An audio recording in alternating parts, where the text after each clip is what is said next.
Welcome back, everyone. We'll finish off our MNIST dataset with an artificial neural network lecture series by taking a closer look at just overall evaluation and performance on both the training set and the test set.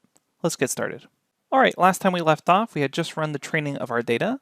Let's go ahead and plot out the loss and accuracy comparisons on not just the training data, but also the validation data.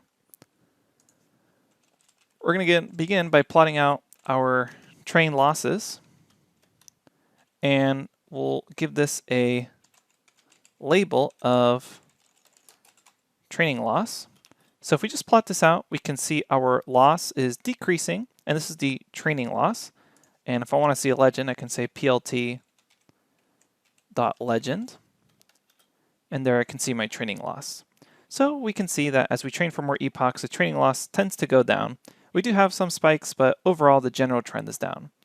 But let's compare it now to our test losses. So we have our test losses, and let's give this a label. We'll say test or validation loss.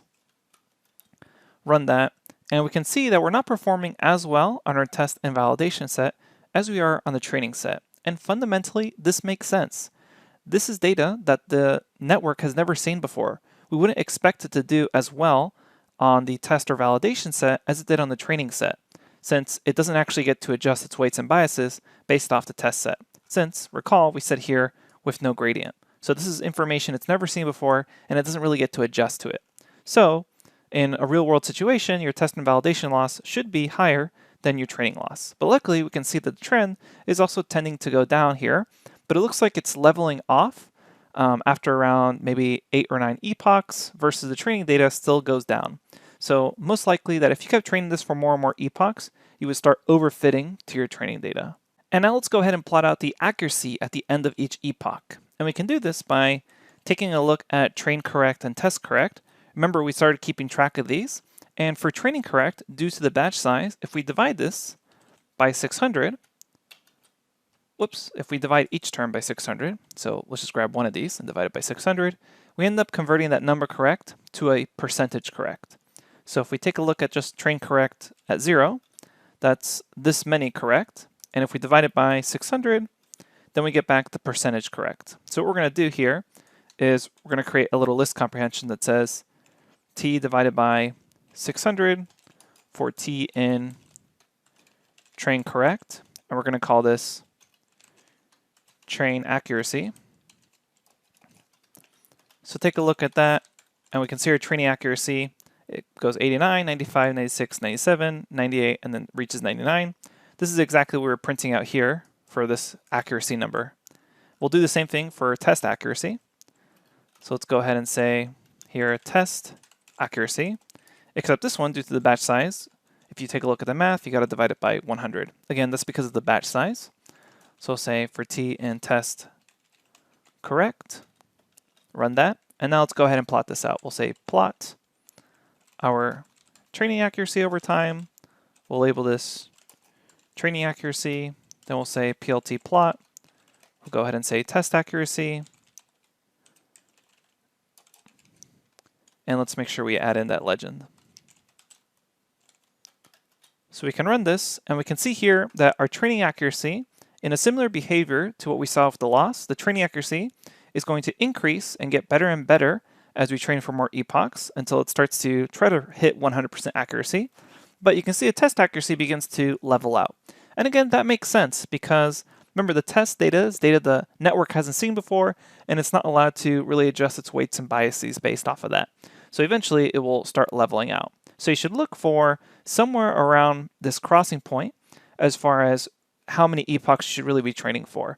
Beyond 8 epochs, you can definitely see you'll begin to get overfitting to the training data since the test accuracy is beginning to flatten out. So let's imagine we actually just wanted to evaluate the test data separately.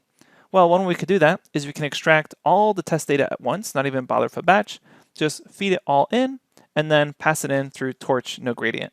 And this is exactly the exact same process you would use for new unseen data. So a really common question students ask is, how can I run new unseen image data through my trained network? And this is how you do it. So again, this is new unseen data.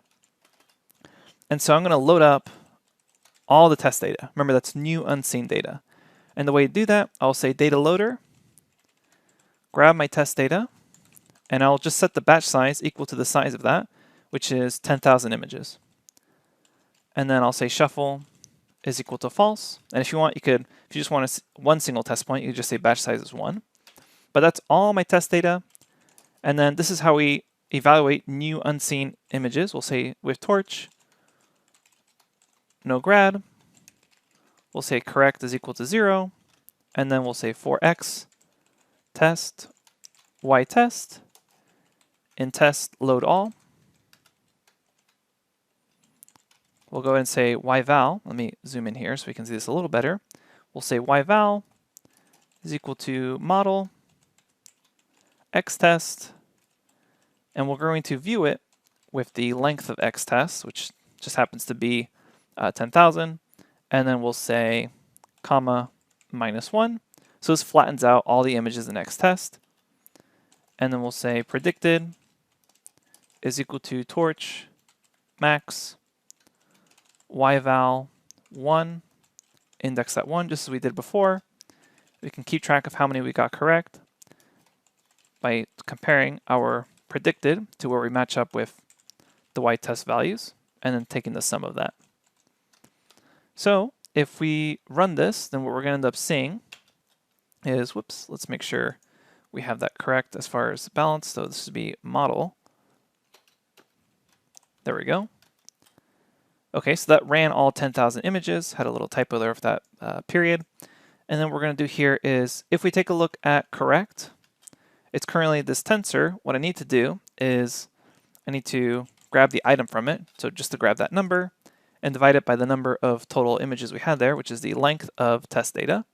So we'll say length of test data, divide that, and so we end up getting around 97.67% accuracy. So I could then times this by 100 to actually get this as a percentage.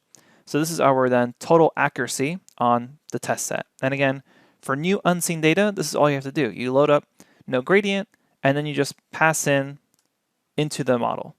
So just as we did before, that's the exact same process. If you wanted to display a confusion matrix on this, what you can do is you could say